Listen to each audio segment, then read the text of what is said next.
Capture du président vénézuélien Nicolás Maduro avec sa femme par une unité des forces spéciales américaines.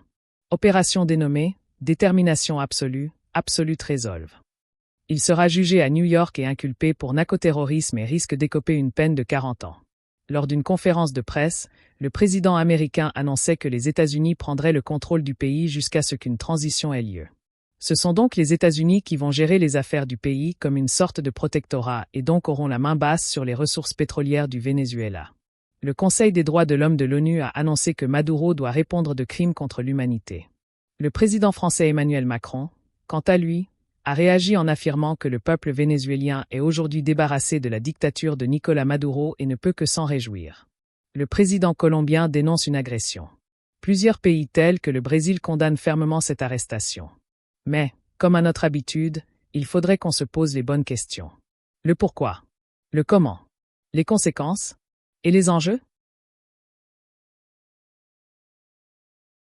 Pourquoi cette arrestation? Le choc de la doctrine Trump, l'arrestation de Maduro n'est pas un simple mandat d'arrêt exécuté. C'est l'aboutissement de l'opération militaire américaine Absolute Resolve. Pourquoi donc maintenant? Parce que Washington a appliqué une nouvelle doctrine de sécurité, publiée en décembre 2025, visant à décapiter les régimes qu'il qualifie de narco-États. En exfiltrant Maduro vers les États-Unis, Trump envoie un signal fort. La souveraineté nationale ne protège plus les dirigeants inculpés par la justice américaine. Une décapitation risquée en stratégie politique, retirer le chef, la tête, ne garantit pas que le corps, c'est-à-dire le régime, s'effondre. Cette opération ne comporte-t-elle pas un risque?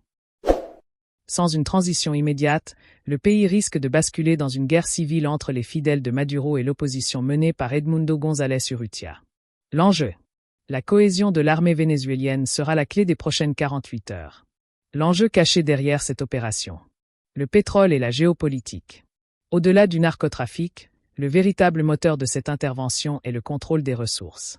Donald Trump a déjà annoncé vouloir diriger la transition et faciliter le retour des compagnies pétrolières américaines. Le Venezuela possède l'une des plus grandes réserves mondiales. Stabiliser Caracas, c'est redessiner la carte mondiale de l'énergie pour les 10 prochaines années. En conclusion, un précédent historique.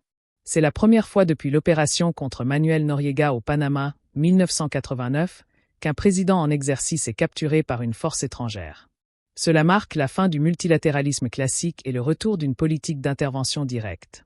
Alors que l'USS Iwo Jima fait route vers New York avec Nicolás Maduro à son bord, une question brûle toutes les lèvres. S'agit-il vraiment d'une libération pour le peuple vénézuélien ou du début d'une nouvelle forme d'occupation?